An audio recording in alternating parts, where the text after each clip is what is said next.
জয় কৃষ্ণ কালী মায়ের জয়, জয় কৃষ্ণ কালী মায়ের জয়। আমি কিছু ভিডিও করছি আজকে কৃষ্ণ কালী মায়ের ব্যাপারে। কৃষ্ণ কালী মাকে এখন দেখাচ্ছি না, পরে দেখাচ্ছি কৃষ্ণ কালী মা। কিছু কথা বলি। আমি কৃষ্ণ কালী ঠাকুর পেয়েছি কি, অনেক লোকের অনেক সন্দেহ আছে, অনেক সন্দেহ আছে। আমি কৃষ্ণ কালী মাকে পেয়েছি কি, আমি ঢপবাজি করছি। যেমন মানুষের স্বভাব আছে, ভালো কাউরি দেখতে পারে না আর ভালো করতেও পারে না। কেউ যদি খারাপ খায় তাকে হাসে, আর কেউ ভালো খায় তাকে দেখে হিংসা করে। এইটা হচ্ছে মানুষের স্বভাব। যেমন মঙ্গলা মায়ের কথা এখানে বলতে হচ্ছে যে মঙ্গলা মা ঠাকুর পেয়েছে, সকলে যাচ্ছিল, মঙ্গলা মা কোনো দাবি করেনি, ভক্তরা ভালো হচ্ছিল। সেখানে কিছু লোকের হিংসে হচ্ছিল, হিংসের জন্য মানুষ ওর পেছনে লেগে এমন কিছু অসৎ ব্যবহার নেই যে ওর সঙ্গে করেনি। আমি কিন্তু তখন ঠাকুর পাইনি, আমি কিন্তু তখন অসুস্থ, আমি প্রচুর অসুস্থ ছিলাম। আমার দুটো পায়ে একজিমা হয়েছিল, তো সেই একজিমাতে আমি ভুগছিলাম। সেই একজিমা নিয়ে অনেক জায়গা দেখিয়েছি, অনেক ডাক্তার দেখিয়েছি, অনেক কিছু করেছি, কিন্তু আমি ভালো হইনি। আমি একদিন বাপের বাড়ি দিয়ে আসছি ট্রেনের মধ্যে, আমার বাপের বাড়ি হচ্ছে নলহাটি। তো আমি সেই নলহাটিতে ট্রেন ধরেছি, ধরে আসছি, তখন এক ভদ্রমহিলা আমার সাইডে বসে আমার পাটা দেখে বলল, আমি গল্প করছি ডাক্তার দেখাতে গেছিলাম বাপের বাড়ি। তো আমি ওকে গল্প শোনালাম যে আমি ডাক্তারটা দেখিয়েছি, ডাক্তারবাবু বলেছে যে ভালো হবে, কিন্তু কবে হবে গ্যারেন্টি দিতে পারবো না। তখন ভদ্রমহিলা বলল যে জীবনেও একজিমা কোনো দিন জীবনেও ভালো হয় না, এই কথা বলল যে কোনো দিন যে একজিমা ভালো হয় না। শুনে আমার কথাটা খুব ভয় পেলাম যে একজিমা ভালো হবে না। আমার তখন অবস্থা খুব খারাপ, গোটা পায়ে আমার একজিমা হয়ে আছে। একটা আঙুলের নখ কাটতে গিয়ে একটু কেটে গেছিলো বুড়ো আঙুলটার, ডান পায়ের। তখন সেই জায়গাটা থেকে আমার সেপটিক হতে চালু করলো। কলকাতায় এমন কোনো ডাক্তার নেই, হাওড়ায় কোনো ডাক্তার নেই যে আমি দেখাইনি, কিন্তু আমার ভালোই হয়নি। লাস্টে বাপের বাড়ি গেছি, সেই ডাক্তার ওই কথাটা বললো যে ভালো হবে, কিন্তু কখন হবে বলতে পারছি না। তো সেই সময় শুনলাম আমি যখন, যে কোনো দিন ভালো হয় না, আমার খুব ভয় হলো। আমি তো তার কথাটা মনে রেখেছিলাম, কিন্তু তার কিছুদিন আগে থেকে আমি কৃষ্ণকালী মায়ের ছবি দেখতাম, গল্পগুলো শুনতাম। তখন একদিন আমার মনটা জেগে ওঠে যে তাহলে কৃষ্ণকালী মাকে একটু বলি, তো একটু মোবাইল দেখি, বাড়িতে গিয়ে মোবাইল দেখি, একটা লিকুইড ওষুধ দেয়, তুলো দিয়ে আমি লাগাই। সেই লিকুইড ওষুধটা আমি লাগাই, তো এমন কিছু যে উপকার পাইনি তা নয়, খানিকটা পেয়েছি, কিন্তু অসুস্থ খুবই ছিলাম, অনেক দিন হয়ে গেছে, 6 মাস হয়ে গেল ওষুধ লাগানো। আমি কিন্তু কৃষ্ণকালী মাকে ডাকতে ডাকতে হঠাৎ করে আমি ওষুধটা 6 মাস বাদে বন্ধ করে দিলাম। দিয়ে আমি মায়ের নাম জপ করতে লাগলাম। মায়ের নাম জপ করতে করতে আমি মাকে একটাই কথা বলতাম, মায়ের ছবি দেখতাম মোবাইলে, ভিডিওটা চালিয়ে দিতাম, দিয়ে মায়ের কাছে বসে সন্ধে দেবার সময়তে এবং সকালে আমি অন্যান্য ঠাকুরকে সেবা দিতাম। তখন কৃষ্ণকালী মায়ের ছবি আমার কাছে ছিল না, আমি মন্দিরেও যাইনি। তো বাড়ির যখন ঠাকুরকে সেবা করতাম, তখন ওই মোবাইলটা চালিয়ে দিয়ে মাকে দেখে বলতাম, মা তুমি যদি না ভালো করো, পৃথিবীর আমার কেউ ভালো করতে পারবে না, আমি কিন্তু ওষুধ লাগাবো না। তো আমি কৃষ্ণকালী মায়ের শুনেছিলাম যে ফুল বেটে লাগাই, তো আমি তখন ফুল বেটে লাগাইনি, তখন আমি খেয়েছিলাম, খেতাম আর মায়ের নাম জপ করতাম। এই নাম জপ করতে করতে একদিন হঠাৎ দেখি মা আমার পায়ে ওষুধ লাগাতে আসছে। মা পায়ে ওষুধ লাগাচ্ছে, তখন আমি দেখতে পেয়েছি পুরো আমার পায়ের কাছে দাঁড়িয়ে তুলোটা হাতে করে গোল করে আমার পায়ে লাগাতে আসছে। তখন আমি হঠাৎ বলছি, মা তুমি এ কী করছো, তুমি কেন আমার পায়ে হাত দিচ্ছ, আমাকে দাও আমি লাগাচ্ছি। আমাকে মা বাঁ হাতে ঠিলে দিল, আমি খাটে শুয়েছিলাম, উল্টে গেলাম। তখন আমাকে মা বলছে যে তুই পারবি না, আমি আজকে যেইভাবে ওষুধ লাগাচ্ছি সেইভাবে তুই কাল থেকে ওষুধ লাগাবি। এতটাই মা আমাকে কথা বলে। সকাল হয়ে গেল, আমি বাড়িতে বলছি যে মা কৃষ্ণ কালী মা আমার এইরকমভাবে ওষুধ লাগাচ্ছিল। তখন ওরা বলছে যে এবার তোমার হাতটা ভালো, পাটা ভালো হয়ে যাবে। তো সেই ওষুধটা আমি লাগানোর পরে মা যেদিনকে আমার ওষুধ লাগালো তার কয়েকদিন পরে আমি একটু হাঁটতে পারলাম, মোটে হাঁটতে পারতাম না। খাট থেকে নিচে নামলে আমাকে কেউ ধরে নামাতো। আমি 6 মাস গায়ে জল দিইনি, আমি এত অসুস্থ ছিলাম। পায়খানা গেলে 2টো পায়ে প্লাস্টিক দিতাম, কেন কি 2টো পায়ে আমার আস্তে আস্তে হয়ে গেছিলো। আমি তাও সেই মায়ের ফুল খেতাম, নাম জপ করতাম। তারপরে যখন একটুখানি পাটা দেখলাম ফেলতে পারলাম, মা যখন ওষুধ লাগালো তার কিছুদিন বাদে যখন আমি পা ফেলতে পারলাম, তখন আমি আমার নাতিকে বললাম, বাবু একবার নিয়ে চল না, আমি তো বর্ধমান চিনি, বর্ধমানের শৈলেন মুখার্জির বাড়িতে আমি মানুষ হয়েছি, যেটা এখন বর্ধমান নার্সিংহোম হয়েছে। তো সেখানে মানুষ হয়েছি, আমি জানি ওটা গোটাই আমি চিনি, তাই জন্য আমি ওখানে বললাম যাব, আমি চিনতে পারবো বলে আমি যা হোক করে নাতিকে নিয়ে আমি মায়ের কাছে পৌঁছে গেলাম। দিয়ে ওখান থেকে আমি কিছু মায়ের সঙ্গে কথা টথা সেরকম বলিনি, কেন তখন খুব ভিড়ও ছিল আর আমার পা অসুস্থ, আমি ছুটে বেড়াতেও পারছিলাম না। আর তাছাড়া আমার বাড়িতে অসুখ ছিল, আমি তখন পারিনি। আমাদের তখন ওই 5-6 মাস হয়েছিল অসুখ হওয়া, তা আমি ছোবার চেষ্টাও করিনি। ওখান থেকে কিছু পুজো আমি অন্যর হাতে দিয়ে চলে এসেছিলাম। তারপরে ওখান থেকে বাড়িতে ঘুমিয়েছি। সেই দিনকে সোমবার, কৌশিকে অমাবস্যা পড়েছে ভোরবেলায়। আমি রবিবার গেছিলাম ওখানে, সেটা ছিল খেচারি রোডে, সেইখানে আমি সোমবার গেছিলাম, এই রবিবার। সোমবারের দিন আমি রাত্রে শুয়ে ভোরবেলায় কৌশিকে অমাবস্যা পড়েছে, তখন মা দেখি আমার কাছে গিয়ে বলছে, কিরে পটল আলুর তরকারি আর পরোটা খাবি না? আমি তখন বলছি, মা আমি তো অসুস্থ, তুমি তো জানো আমি কিছু করতে পারি না, বাড়ির সেবা করতে পারি না, সবাই আমার সেবা করে, তুমি জানো তো। মা তুমি এমন কথা বললে যে আমি তোমার কিছু করতে পারবো না। আমি মাকে এটা বললাম, মা তুমি আমাকে সুস্থ করো, আমি সারা জীবন তোমার সেবা করব। তখন ওইটা কৌশিকে অমাবস্যার ভোরবেলায় 6টার সময় আমি যখন ওই কথাটা বললাম মাকে, তার 3-4 দিন বাদে আমাকে মা বলছে, আমার ঘরে ঢুকে আমাকে দরজার সাইডে বাঁদিকে দেখাচ্ছে যে এইখানে ভালো করে চান করে ঘট বসাবি। মানে আমার তখন 2বার দেখা হয়ে গেছে, 3বারের বেলায় মা বলছে এই জায়গাটায় ভালো করে চান করে ঘট বসাবি। কিন্তু সবথেকে বড় কথা হলো, আমাদের একটা ষষ্ঠীতলা বলে মা আছে, কালী ঠাকুর, সে কিন্তু খুব জাগ্রত। ওই মাকে ছাড়া অন্য বাড়িতে কেউ কালী পুজো করতে পারে না। সবথেকে বড় আমার ডাঁসিতে হলো এইটা। এখানে কোনো ঢপবাজি, কোনো চিটিংবাজি আমার ডাঁসিতে মনসাতলায় কোনো দিন চলবে না।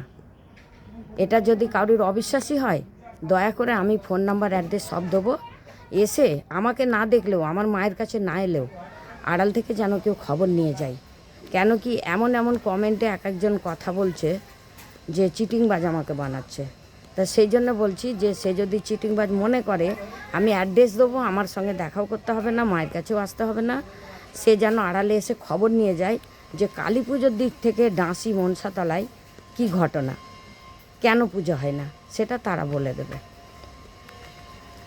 যদি আমার থেকে তাদের ভয় না থাকে, তাহলে আমার সঙ্গে এসে দেখা করে আমি সব জায়গা নিয়ে যাব, সবাইকে জিজ্ঞেস করিয়ে দেবো। আর আমার থেকে যাদের ভয় থাকবে, শুধু কমেন্ট করবে, তাহলে তারা লুকিয়ে যেন এসে তারা জেনে যায়। আমার সামনে তো এসে ও জিজ্ঞেস করছে না যে আমি তাদেরকে বলবো, সে কমেন্ট করে বলছে যে মঙ্গলা মা কালী ঠাকুর পেয়েছে, কৃষ্ণ কালী পেয়েছে, হ্যাঁ আপনি মঙ্গলা মায়ের নকল করতে চাইছেন।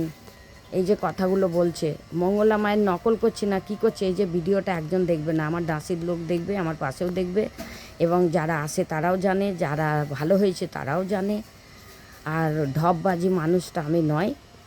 আর সেই রকম যদি কেউ উল্টোপাল্টা কথা বলে, যদি আমার সামনে বলে, তো তার উত্তরটা সে পেয়ে যাবে।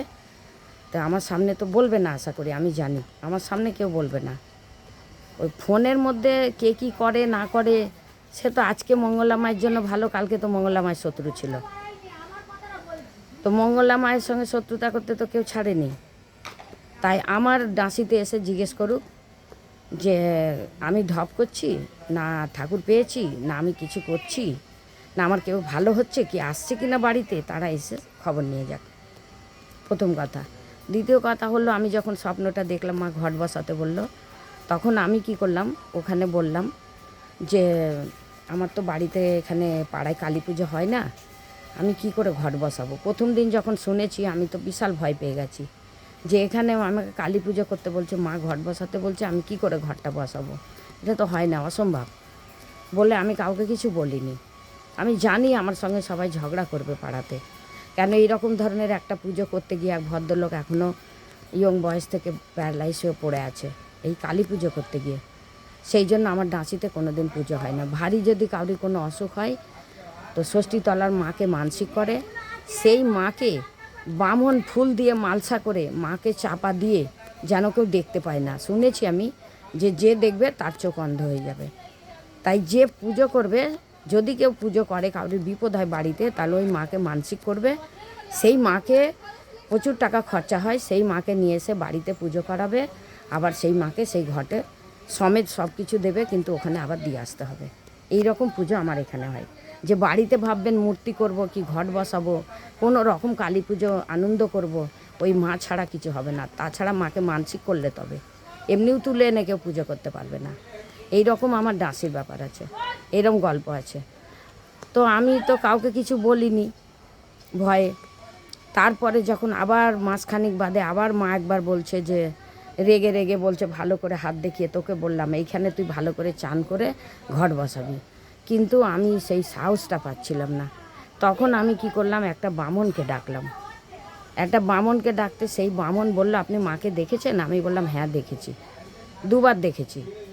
বলছে এই যে যখন আপনাকে ঘট বসাতে বলেছে তখনও দেখেছেন?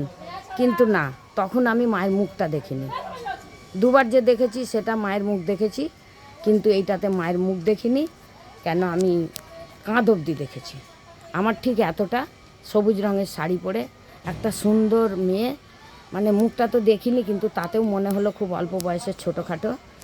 সে আমাকে এসে বলল ঘট বসাতে। তো আমি সেই ঘরটা বসাবো কী করে, তো সেই বামনকে বলতে ওই কথা যেরম দেখেছি সেরম বললাম। তখন বলল যে আপনি এক কাজ করুন তো, আপনি এখানে মাকে দেখতে চান, মাকে দেখতে চান, মা যদি আপনাকে দেখা দেয় তাহলে আমি জানবো আপনি ঠাকুর পেয়েছেন। তখন আমি বললাম যে মাকে তো আমি দুবার দেখেছি। বলছে এই মা তো অন্য মাও হতে পারে, আপনি যাকে দেখেছেন সে মা নাও হতে পারে, তাহলে হতে পারে সেটা। বলে আমি তখন বললাম মাকে বললেই দেখা দেবে? বললো আপনাকে দেখা দেবে, যদি আপনি পেয়ে থাকেন, মা যদি প্রতিষ্ঠা হতে চায় আপনার ঘরে, তাহলে আপনাকে দেখা দেবে। তো আমি বললাম যে ঠিক আছে। তো সেই নিয়ে আমি মাকে নাম জপ করতাম, সন্ধে দিতাম, বাতি দিতাম, সবসময় বলতাম যে মা তুমি কোন মা আছো, আমাকে তো দেখা দাওনি, দুবার দেখেছি, দুবার তো আমি কাঁধ অবধি দেখেছি, তুমি কোন মা আছো তাহলে আমাকে ভালো করে একটু দেখা দাও, তবেই আমি সেই মায়ের নামে ঘরটা বসাবো। তখন আমি 3-4 দিন বাদে ওই নাম জপ করতাম, মায়ের ফুল খেতাম। তারপরে ওই 3-4 দিন বাদে আমাকে বলল যে একটা তাল গাছ আছে, আমাদের বাড়ির সামনে পুকুর আছে, তাল গাছ আছে, তার সামনে আমার নাতি, আমার ছেলের ঘরে 4 বছরের নাতি, সে বসে দেখছি দুটো গালে সিঁদুর আর কপালে সিঁদুর। এই কথাটা কিন্তু রাজু যখন ভিডিও করতে এসেছিল বর্ধমান থেকে, তখন সেই রাজু এই ঘটনাটা শুনেছিল। আর সেই ভিডিওটা সে করে সে কিন্তু ছেড়েছে, ভিডিও কিন্তু লোকে দেখছে, আর আমার এই কথাগুলো কিন্তু বলা আছে, শুনেছে। তার সাথেও আমাকে আজকে ডবল করে বলতে হচ্ছে। আমি সত্যি কথা বলতে আমি ভিডিও করতে পারি না, লোকজন আমার কাছে থাকে, আমি তাদের সেবা করি। আমার বাড়িতে লোক নেই, ভিডিও করা হয় না। তাই জন্য লোক ভাবছে যে কোনো বাড়িতে লোক আসে না। আমি এখন ভাড়া বাড়িতে আছি। যদি কাউরির ইচ্ছে থাকে আমার বাড়িতে এসে জিজ্ঞাসা করে কাউকে যে এই বাড়িতে লোক আসে কি না, তাহলে জানতে পারবে। আর সেখানেও যেত কি না সেটাও জানতে পারবে। এই ভিডিও তো সবাই দেখবে, কারা এসেছে কারা না এসেছে তারাও জানতে পারবে। তো সেই রকম সিঁদুর লাগিয়ে বসে আছে, দুটো গালে কপালে আমার নাতি 4 বছরের, তাল গাছের গোড়ায় আর পুকুর ধারে। তখন আমি ওকে দেখে বলছি ও সিঁদুর ফিঁদুর মেখে বসে আছে কেন, আমি আশ্চর্য হয়ে যাচ্ছি, ছোট ছেলে পুকুর ধারে বসে।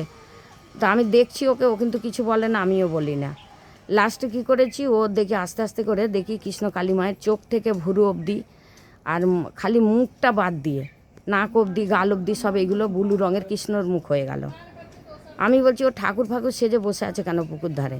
তারপরে খানিকক্ষণ বাদে দেখছি যে মোটক এসে গেল, কৃষ্ণর মোটক হয়ে গেল। তো গালে সিঁদুর কপালে সিঁদুর, তার সাথেও ব্লু রঙের চোখ মুখ হয়ে গেল, তারপরে মোটক হয়ে গেল। তারপরে সকাল 6টা বাজে আমার ঘুম ভেঙে গেছে। আমার বোনজি আমাকে জাগিয়ে দিল, আমার ঘুমটা ভেঙে গেল। আমি বললাম কৃষ্ণ কালীমাকে দেখছিলাম, তুই ঘুমটা ভাঙিয়ে দিলি। তখন ও আমাকে বলল কাকে? আমি বলছি কৃষ্ণ কালীমাকে। তখন ও বললো যে তাহলে বামন কাকা ঠিকই বলেছে, তোমাকে মা দেখতে চেয়েছিলে, তুমি বলেছে দেখতে চাইলে দেখা দেবে। তখন আমি বললাম হ্যাঁ তাই তো, ঠিকই তো কথাটা। তখন আমি সেই বামনকে ডাক করিয়ে বাড়িতে বসিয়ে সব ঘটনা বললাম। তখন ঘটনা শুনে বলল আপনার বাড়িতে মা 3 মাস ধরে এসে আপনার বাড়িতে চারদিকে ঘুরে বেড়াচ্ছে আপনার ঘরে প্রতিষ্ঠা হবে বলে। তখন আমি বললাম যে, আমাকে জিজ্ঞেস করলো যে কতদিন স্বপ্ন দেখেছেন মাকে। আমি বললাম এইটা 3 মাস চলছে, এই মাসটা পুরো 3 মাস, আর 15 দিন হলে 3 মাস হয়ে যাবে। তো আমাকে সেই রকমভাবে বললো আপনার কোনো চিন্তা নেই, আপনাকে পরীক্ষা করেছি, আপনি মাকে প্রতিষ্ঠা করুন, আপনার কোনো অসুবিধা হবে না, কিন্তু মা প্রতিষ্ঠা হবে আপনার ঘরে, একটা সিন্নি দিয়ে মাকে নিয়ে আসুন, না হলে কিন্তু আপনার অসুবিধা হবে পরে। তখন আমার কাছে মানে খুব আর্থিক অবস্থা খুব খারাপ, আমার স্বামী মারা গেছে, আমার ছোট নাতি, সেই যেটুকু রোজগার করে তাই ঘরের মধ্যে আমি থাকি, কোথাও বাইরে যেতাম না। হাতের একটু আধটু জিনিস বাড়িতে থাকতো, সেগুলো একটু বিক্রি বাটা করতাম, এরকমভাবে খুব কমের ভাগ। তো আমি সে একটা কোনো রকম সিন্নি দিলাম, তারপরে মাকে যে বসাবো কোনো টাকা পয়সা নেই। আমি এমনকি কত লোকের কাছে চাঁদা চাইতে গেছি, কেউ 5 টাকা, কেউ 10 টাকা, কেউ দিয়েছে কেউ দেয়নি। যাই হোক কোনো রকমভাবে অনেক লোক আমাকে বলেছে তুমি চিন্তা করো না, কেন ডাঁসিতে কালী পুজো মানে বিশাল ব্যাপার, তো মা যদি এখানে আসতে পারে মা তোমার ব্যবস্থা করবে। সত্যিকারেই তাই। সে মানে কী হয়েছে সে তো অনেক কথা বলতে গেলে আরও অনেক বড় হবে। তা আমি এইটুকুই বলি, যাই হোক মা প্রতিষ্ঠা হয়ে গেল। মা প্রতিষ্ঠা হবার আগে আমি একদিন পাড়ার মধ্যে বেরিয়ে সবাইকে জানাচ্ছি, তো আমাকে জানা তাই ছোট বড় কথা বলেছিল যে তুমি যদি এখানে কালী পুজো করো, ঘট বসাও, তাহলে তোমার গোষ্ঠী উজাড় হয়ে যাবে, তুমিও ভালো থাকবে না। মানে আমাকে খুব ছোট বড় কথায়, এমনকি আমার সঙ্গে ঝগড়াও হয়েছিল। বলছে অত কালী পুজো করার আছে তাহলে ষষ্ঠীতলার মাকে নিয়ে আসো, নিয়ে এসে পুজো করো, আমাকে এই কথা বলেছিল। তখন আমি বললাম ষষ্ঠীতলার মাকে আমি কেন আনতে যাব, আমি যেই মাকে আনবো বললে ষষ্ঠীতলার মাকে নিয়ে এসে পুজো করে আবার দিয়ে আসবে। আমি বললাম আমি তো শখ করে পুজো করছি না, তাই ষষ্ঠীতলার মাকে আমি কেন আনতে যাব। যেই মাকে আমি আনবো আর যেই মাকে দিয়ে আসবো সেই মা তো আমার ঘরে প্রতিষ্ঠা হতে চাইছে, তা আমি কোন মাকে নিয়ে আসবো আর কোন মাকে দিয়ে আসবো, আমি সেই কথাটা বললাম। তা ওই রকমভাবে ঝগড়া করে আমি বাড়িতে চলে এলাম। অনেক ছোট বড় কথা আমাকে অনেক শুনতে হয়েছে। তো সেই নিয়ে বাড়িতে এসে তখন আমি ভাবলাম যে মায়ের কাছে বসলাম, বসে মায়ের কাছে বলতে মানে ঘরে বসেছি আর মোবাইলটা চালিয়ে আমি যা কিছুই বলতাম, যখনই আমি মায়ের মোবাইল চালিয়ে বলতাম মায়ের মুখ দেখে যে মা তুমি তো নিজে থেকে আসছো, বলো আমি কি তোমাকে ডেকেছি না জোর করেছি, তাই তুমি যে এত কথা এত লোক থেকে শোনাচ্ছ কেন। আমি কেঁদে কেঁদে বলছি, মা আমাকে বলল একটা কথাই আমি শুনলাম কানে, কে কি বলছে তোর শুনে লাভ নেই, তুই যেটা করছিস সেটা কর, আমাকে এই কথাটা বলল। তখন আমি কি বলবো, আমি তখন সেটাতে একটু সাহস পেলাম যে যাক মা তাহলে আমার দিকে আছে, মা তাহলে আমার দিকে আছে, একটু সাথ দিচ্ছে মা আমাকে। বলে কি করলাম, আমি মাকে আস্তে আস্তে প্রতিষ্ঠা করলাম, খুব কষ্ট করে, কিছু চেয়ে লোকের থেকে, কিছু নিজের কাছ থেকে, হঠাৎ করে কিছু বেরোলো এরম ব্যাপার, ওটা ঘটনাটা অনেক বড় আছে। তো সেই করে আমি মাকে প্রতিষ্ঠা করেছি। যখন মাকে প্রতিষ্ঠা করলাম তার 1 সপ্তাহ পরে যারা আমাকে ছোট বড় কথা শুনিয়েছিল তাদেরকে আমার বাড়ি আসতে হয়েছে, সেটাও কিন্তু ডাঁসিতে। আর এই ভিডিও কিন্তু তারাও দেখবে। আর যদি কেউ এসে কোনো সময় জিজ্ঞাসা করেন তাহলে তাদেরকে বলবেন যে ওনাকে এই কথা বলা হয়েছিল, তো তারা কি আমার বাড়িতে গেছিলো, এবং যাই কি ডাঁসির লোক, আমার পাড়ার লোক, মানে এমন কোনো ঘটনা আমার পাড়ার মধ্যে কোনো লোক আমার সঙ্গে করেনি যে মারধর করবে কি কোনো জিনিস ফেলে দেবে কি প্রতিষ্ঠা করব তার জন্য আমার উপর অত্যাচার করবে, সেরকম একটা ঘটনা হয়নি। উল্টো প্রতিষ্ঠা করার সময় আমার বাড়িতে কেউ আসেনি, আমরা এই নিজের বাড়ির লোক মিলেই প্রতিষ্ঠা করেছি। কিন্তু মা প্রতিষ্ঠা হবার পরে অনেক লোককে আসতে হয়েছে আমাদের বাড়ি। যারা বলেছিল যে তোমার গোষ্ঠী উজাড় হবে তাদেরও কিন্তু বিপদ ঘন ঘন হচ্ছিল মা বসার পরে। তাই ওই জায়গার লোক কেউ বাড়িতে আমার আসতে বাকি নেই। আমার বাড়িটা একটু মাটির রাস্তা, রাজু দেখে গেছে, বাগান টাগান আছে, তো এখন বর্ষাকালে কাদা হয়, তাই জন্য আমি মাকে একটু ভাড়া ঘরে নিয়ে আসি। এটা হচ্ছে সলবে, আর ওটা হচ্ছে আমার ডাঁসি মনসাতলা। এটা আমার 10 মিনিটের রাস্তা, আমার ডাঁসি থেকে সলব যেখানে ভাড়া আছি 10 মিনিটের রাস্তা। আমি সেখানে মাকে ভাড়া ঘরে থাকি, এখানে ভক্তরা রাত্রে 10টা অবধিও আমার ঘরে আসে। যদি বলো 10টা অবধি কী করো, তো আমি অনেক কিছু আগে থেকেও জানতাম, অনেক কিছু লোকের উপকার হয়, কাজ হয়, তাই জন্য লোক আমার বাড়িতে আসে। আমার মুখ দেখতেও তো কেউ আসবে না। আর আমি যখন মাকে প্রতিষ্ঠা করি তখন আমার বাড়িতে কি ছিল, একটা মাটির প্রদীপ ছিল, একটা মাটির ধূপদানি ছিল, কিন্তু ডাঁসিরই লোক আমাকে সব কিছু দিয়েছে। ভিডিওটা তো আমি একার জন্য করছি না, সবার জন্য করছি। তাই ডাঁসির লোকই সব কিছু দিয়েছে, এখন মায়ের সব কিছু হয়েছে। আর মাকে আনার পরেও, প্রতিষ্ঠা করার পরেও আমি মঙ্গলা মায়ের কাছে গেছি এবং প্রতিষ্ঠা হবার আগেও গেছি, তাদের সঙ্গে আলোচনা করেছি যে এরকম আমি ঠাকুর পেয়েছি। মঙ্গলা মা বললে হ্যাঁ তুমি বসাও মা, তুমি বসাও। বসিয়েও যে কিভাবে কি করতে হয় কালী ঠাকুরের আমি জানি না, কোথায় কোনটা রাখতে হয়, কী করতে, আমি সেটাও বর্ধমানে গেছি, গিয়ে জানতে চেয়েছি, কিন্তু সেরকমভাবে আমি কোনো জানতে পারিনি কিছু, যে কিভাবে কোনটা কোথায় থাকে আমি বুঝতে পারিনি। আমার পাড়াতে এসে একটা মন্দিরে গিয়ে আমি দেখে সেইভাবে তখন মাকে পুজো করি। প্রথমবার মাকে প্রতিষ্ঠা করেছিলাম, মা আমাকেই বলেছিল, কিন্তু আমি তো সব কিছু পারবো না, কালী ঠাকুরের সব কিছু তো জানি না বলে বামন এসে প্রথমবার করেছি। কিন্তু এখন আমি নিজেই সব কিছু পুজো করি। আশা করি যা কিছু জিজ্ঞেস করি মাকে বলি, মা আমি তো নর্থ বেঙ্গলি, আমি তো একটা নর্থ বেঙ্গলি মেয়ে, আমি কালী পুজোর কিছু তো জানি না, তার যেটুকু জানি যাই কিছু করি মাকে জিজ্ঞাসা করে আমি করি। তো সেই নিয়ে আমার অসুবিধাটা সেরকম কিছু হয় না, সব কিছুই আমার ভালো হয়। তো বাড়িটা আমার ছিল ওটা ডাঁসি, মনসাতলা, হাওড়া হাওড়া জেলা, ডোমজুর থানা, পোস্ট অফিস নিবড়ে, আর পাড়ার নাম হচ্ছে ডাঁসি মনসাতলা। ওই ডাঁসি মনসাতলায় মা থাকে।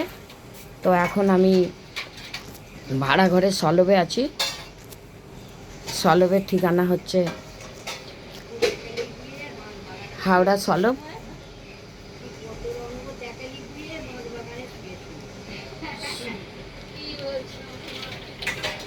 সলবে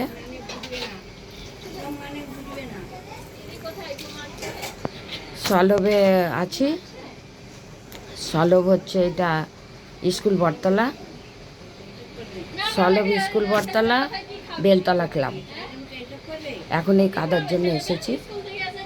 সলব স্কুল বটতলা, বেলতলা ক্লাব, কৃষ্ণ কালীমা বললে আমার বাড়িতে চলে আসবে। আর মায়ের অরিজিনাল বাড়ি হচ্ছে সলব বাজারে নামতে হবে, এটা হচ্ছে সলব স্কুল বটতলা, একটা স্টপেজ আগে পেছনে। তো সলব বাজারে নামতে হবে, নেমে এতে যেতে হবে, আপনার মনসাতলা যেতে হবে, সলব বাজার থেকে একটা টোটো ধরতে হবে, 10 টাকা নেবে। সেইখানে সলব বাজারে টোটো ধরে, সলব বাজারে একটা আলাদা টোটো পাওয়া যায়, মনসাতলার একটা আলাদা টোটো পাওয়া যায়, সেটা খেয়াল করবেন। বলবেন মনসাতলা যাব, সেই মনসাতলাতে গিয়ে বলবেন কৃষ্ণ কালী মায়ের বাড়ি কোথায়, পাড়ার লোকই দেখিয়ে দেবে। পাড়ার লোক খুব দুঃখ করে মাকে এখানে নিয়ে আসলে, এমনকি এখানে এনেছি, পাড়ার লোক আমার অত দূর থেকে 10 মিনিট হেঁটে এখানে আসে, রাত্রেও আসে, বলে এখানে আছে একটু শহরের মধ্যে, কাদা জল নেই বলে আমরা আসতে পারছি, তোমার বাড়ি হলে এখন যেতে পারতাম না, ওখানে কাদা জল আছে বলে। সেই কথা বলে এখানেও দাসির লোক আসে। তো ফোন নাম্বার দিচ্ছি, অ্যাড্রেসটা তো দিলাম, ফোন নাম্বার দিচ্ছি 9903910562, 9903910562। এটা হচ্ছে আমার অ্যাড্রেস। আমি মাকে একটু দেখাই।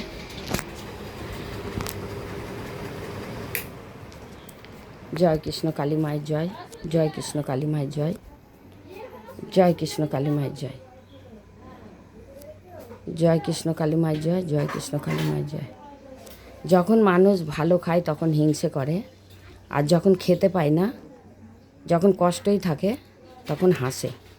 মানুষের রীতি হচ্ছে এইটা। আমি মাকে পেয়েও মঙ্গলা মায়ের কাছে গিয়ে মঙ্গলা মায়ের জন্য ঝামেলা করেছি। কেন কি, মঙ্গলা মাকে একদম সেই কুকুরের মতো করে টেনে পুলিশ নিয়ে যাচ্ছে। আমার খুব খারাপ লেগেছিল যে ঠাকুর পেয়েছে, কাউরি ক্ষতি তো করেনি, পয়সা তো চাইছে না, তাহলে তারাপীঠে পয়সা চাইছে। এই ভিডিও আমার করা আছে, যে কোনো লোকের সন্দেহ হলে সেই ভিডিওটাও দেখতে পারে। একটা যদি মিথ্যে কথা থাকে যা খুশি কমেন্ট করতে পারে, যে তারাপীঠে গিয়ে ভিআইপি লাইন হচ্ছে 500-1000 টাকায়, দক্ষিণেশ্বরে হচ্ছে, কালীঘাটে হচ্ছে, সব জায়গাতে এইরকম ব্যবস্থা আছে, কই এখানে তো কেউ কিছু দাবি করে না। তাহলে এখানে কি রাজনীতি চলছে? এখানে কি কেউ মঙ্গলামাকে তাড়িয়ে হোটেল করে ভাড়া দেবে? আমি এইসব ভাষাগুলো বলেছি। তার জন্য মায়ের কাছে রাগ করে বলেছিলাম, মা তোমার কাছে আর কোনো দিন আসবো না। তখন কিন্তু আমি মা পেয়ে গেছি। তবু আমি সেই মায়ের কাছে বলেছি যে মা তোমার কাছে আর কোনো দিন আসবো না। কেন কি, যদি তোমার মন্দির খোলে, সেই দিন মন্দির বন্ধ হয়ে গেছিলো, যদি মন্দির খোলে আর সবারই তুমি যদি সেবা করো, আমার জন্য কোনো অসুবিধা নেই। আমার পা হাত সব ভালো হয়ে গেছে, আমার কিচ্ছু নেই, সব ভালো হয়ে গেছে। তো এই নিয়ে খেচারি রোডে আমি 2বার গেছি, তখনই আমি অনেক ভালো হয়েছি। লাস্ট যখন খেচারি রোডে প্রথমবার গিয়ে দ্বিতীয়বার গেছি, তখন মঙ্গলা মায়ের সঙ্গে কথা বলে পাটা তাকে দেখিয়েছি, সব ঘটনাও বলেছি। তারপরে বেলেরাতে আমি 4-5বার গেছি। এমনকি কৃষ্ণ কালীমাকে মানসিক করেছিলাম যে তুমি যদি মন্দির তোমার খোলে, তুমি সবারই যদি আবার সেবা করো, আমার জন্য আমি কিছু চাইছি না, আমি ভালো আছি। আমি দর্শকের জন্য বলছি, সবার যদি সেবা করো তাহলে তোমার কাছে এসে দণ্ডি দেবো। তো আমি সেটাও করেছি। আমার মাকে পাবার পরেও আমি সেখানে গিয়ে দণ্ডি দিয়েছি। তাই আমার মনে কোনো হিংসে নেই, কোনো জ্বলন নেই। তাই আমার সঙ্গে হিংসে করলেও কেউ কিছু করতে পারবে না। আমার শত্রু নেই তা নয়, আমার শত্রু প্রচুর আছে আমার ছোটোবেলা থেকেই, কিন্তু আমার কেউ কিছু করতে পারে না। আমার শত্রু আছে মা জানে বলেই আজ মা আমার কাছে এসেছে। আমাকে দেখে প্রচুর লোকে হিংসা করে, আমার শত্রু আছে। তাই আমি ভাবি যত আমার শত্রু হবে তত আমার ভালো হবে। আশা করি আজকে মাকে ঘরে বসিয়ে রেখেছি, এটাও আশা করতে পারি যে যেমন কর্ম করবে সে তেমন ফল পাবে। আমি সেই জন্য কর্মটা খারাপ করিনি, যে মাকে এর থেকেও আমি ভালো জায়গায় নিয়ে যেতে পারবো। তা কেন পেয়েছি, কিসের জন্য পেয়েছি, এগুলো লোক যদি প্রশ্ন করে যে ও মঙ্গল আমার ঠাকুর পেয়েছে, তুমি কোথায় থেকে ঠাকুর পেলে, তার ক্ষমতা থাকলে সে বাড়িতে এসে আমার সঙ্গে জানতে চাক, এবং বলে দিলাম যে লুকিয়ে পাড়ার মধ্যে এসে জিজ্ঞেস করুক আমি ঠাকুর পেয়েছি কিনা। এমন করে বলেছে যে মঙ্গল আমার ঠাকুর পেয়েছে, সেটা আমরা ভালো করে জানি, কিন্তু মঙ্গল আমাকে নকল করছো। আরে মঙ্গলা মাকে কি নকল করব? আমি তো মায়ের সেবা করছি, মায়ের ভক্তদের সেবা করছি। আমি মঙ্গলা মায়ের কাছে সময় পাই না। কোন জায়গাতে আমি যাইনি মঙ্গলা মায়ের কাছে? এখন যেখানে গেছে আমার বাড়ি ভক্ত এসে বলে এখন যেখানে চলে গেছে আমাদের যাওয়া অসম্ভব। অনেক লোক বলে, কিন্তু আমি নিজে বলি যে আমার সুবিধা হয়েছে ওইদিকে চলে গেছে। তো কেন কি, আমার বাপের বাড়ি ওইদিকে, নলাটি আমার বাপের বাড়ি, তাই ঘুষ করে আমার খুব সুবিধা হবে। কিন্তু এই মাকে ছেড়ে আমার ঘরে সেরকম লোক নেই যে মায়ের সেবা করবে। আর ভক্তদের সেবা করি, যার জন্য আরও ছেড়ে যেতে পারি না। তবে আমি যাব, আর এই কথাগুলো মঙ্গলা আমাকে বলবো। এইটা আপনারা যেই ভিডিওটা দেখবেন দয়া করে আপনারা শেয়ার করবেন, যেন মঙ্গলা মায়ের কানে এই কথাটা যায়, যে কোনটা এর মধ্যে মিথ্যে কথা আছে, কোনটা কি আছে। আর মঙ্গলা মায়ের কাছে যে চ্যানেলগুলো চলে তাদেরই মধ্যে কেউ আমাকে এরমভাবে কমেন্ট করেছে যে মঙ্গলা আমাকে নকল করছো। আশা করি যদি আমি নকল করে থাকি তো মা আমাকে একদিন শাস্তি দেবে, আর যে এরকম কথা বলে সে নিশ্চয়ই শাস্তি পাবে। যে মাকে নিয়ে আমি নকল করছি, মঙ্গলা মাকে নকল করছি, নাকি ঠাকুর নিয়ে নকল করছি, আমার এই ডাঁশিতে নকল করা, সেটা ভালোভাবে সে জেনে যাক, তারপরে কথাটা বলে। জয় কৃষ্ণ কালী মাই জয়, জয় কৃষ্ণ কালী মাই জয়। সকলে আপনারা ভালো থাকবেন। আর যারা আমার কাছে এসেছেন, কিছু খারাপ ব্যবহার পেয়েছেন কি ভালো ব্যবহার পেয়েছেন, আপনারা জানেন ভালো করে। আমি ভিডিও করতে পারি না, যখন আমার ঘরে ভক্ত থাকে আমি ভিডিও করতে পারি না। তার কারণ ভক্তরা দূর থেকে আসে। আমি ছোটোবেলা থেকেই মানুষকে ভালোবাসি, সবাইকে ভালোবাসি, সেবা করতেও ভালোবাসি। তাই কাকে জল দেবো, কাকে বাতাসা দেবো, এমনকি কাকে পায়েস রান্না করে রেখেছি, যে বলেওছি ভক্তদের যখন তোমরা দূর থেকে আসবে আমাকে ফোন করবে, আমার যেটুকু ক্ষমতা আমি করে রাখবো, তোমরা যেন এসে সেবা করতে পারো। এই কথাটাও যারা শোনে এবং যাদের সামনে বলেছি, আশা করি তারা কমেন্টে সেই কথাগুলো লিখবে, জানবে। আর আমি এমন করেছি, আমার বাড়িতে শেতলা পুজো হয়েছে, সেখানে আমাদের পান্তা হয়েছে, গরম রান্না বারণ, আমি পান্তা পর্যন্ত ভক্তদের জন্য করে রেখেছি। এই জন্য করেছি, রাত্রে পায়েস করে রেখেছি অনেক ভোরবেলার দিকে, যাতে পায়েসটা খারাপ না হয়। পান্তা করে রেখেছি, যে কোনো ভক্ত, অনেকজন মিষ্টি ভালোবাসে না, সে দুটো পান্তা খাই। সত্যিকারেই এই মা সামনে আছে, মায়ের সামনে রেখে আমি বলছি যে ভক্ত আমার কাছে ব্যান্ডেল থেকে এসেছিল, তারা আমার কাছে আলু ভাতে আর পান্তা ভাত খেয়ে গেছে। হালকা পায়েস খেয়েছে, সুগার আছে বলে, কিন্তু পান্তা খেয়ে গেছে। তা মানুষকে খাইয়ে বলতে নেই, কিন্তু আমি এই যে সেবাগুলো করি আমি বাড়িতে একা বলে, তাই জন্য আমি ভিডিওটা করতে পারি না, তাই তোমাদের দেখাতে পারি না যে আমার কাছে ভক্ত আসে কি না। আর সেবা পেয়েছে কি না এবং ভালো হয়েছে কি না, যারা হয়েছে তারা জানবে, তারা কমেন্ট করবে। তো যে বলেছো আমাকে যে মঙ্গল আমাকে নকল করছি, সে ভালো থাকো, ভগবান যেন তোমাকে ভালো রাখে, তোমার যেন অসুবিধা না হয়। যদি তোমার মন সরল থাকে আর সত্যিকারেই তুমি যদি ফ্যামিলি ঘরের মেয়ে হয়ে থাকো, তাহলে ডাইরেক্ট আমার কাছে আসবে, আমার পাড়া থেকে সব কিছু জেনে যাবে, আমার কাছে সম্মান পাবে, অসম্মান পাবে না। জয় কৃষ্ণ কালী মায়ের জয়, জয় কৃষ্ণ কালী মায়ের জয়। রাখি।